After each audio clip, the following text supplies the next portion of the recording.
What's up, everyone?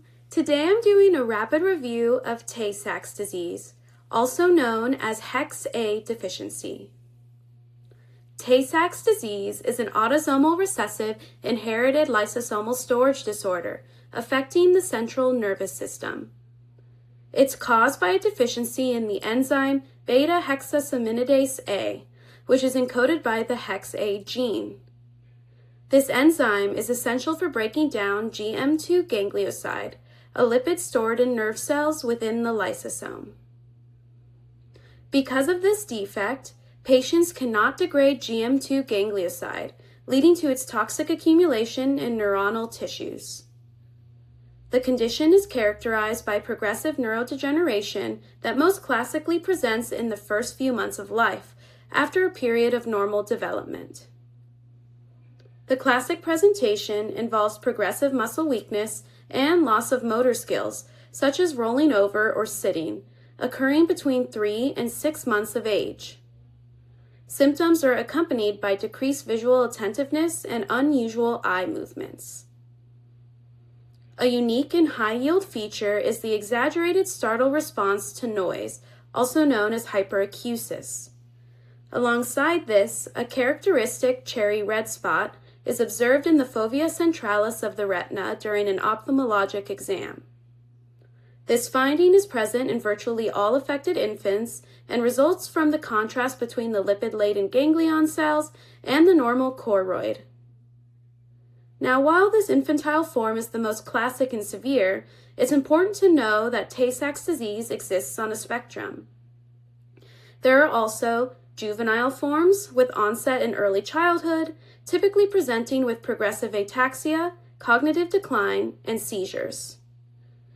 There are also late onset or adult forms, which can present much more subtly with motor weakness, ataxia, and sometimes psychiatric or mood-related symptoms. These milder forms are due to partial enzyme activity, so GM2 accumulates more slowly over time. If the disease progresses, especially in the infantile form, severe neurologic deterioration ensues, such as seizures, commonly developing by 12 months and often becoming refractory to treatment, and progressive macrocephaly, an abnormal enlargement of the head size starting around 18 months, caused by reactive cerebral gliosis rather than fluid buildup. Diagnosis is established by demonstrating deficient beta-hexosaminidase A enzyme activity in white blood cells or plasma, or by molecular genetic testing for biallelic pathogenic variants in the Hex A gene. A distinguishing clinical feature from similar disorders, like Sandhoff disease, is the presence of a normal-sized liver and spleen. Management relies on supportive care to maintain quality of life rather than curative medication. Key strategies include nutritional support. Placement of a gastrostomy tube is often required to manage dysphagia and ensure adequate hydration and nutrition. There's also pulmonary hygiene. Aggressive airway clearance techniques and postural drainage are critical to prevent mucus buildup and aspiration pneumonia, which is a frequent cause of mortality. And lastly, there's seizure management.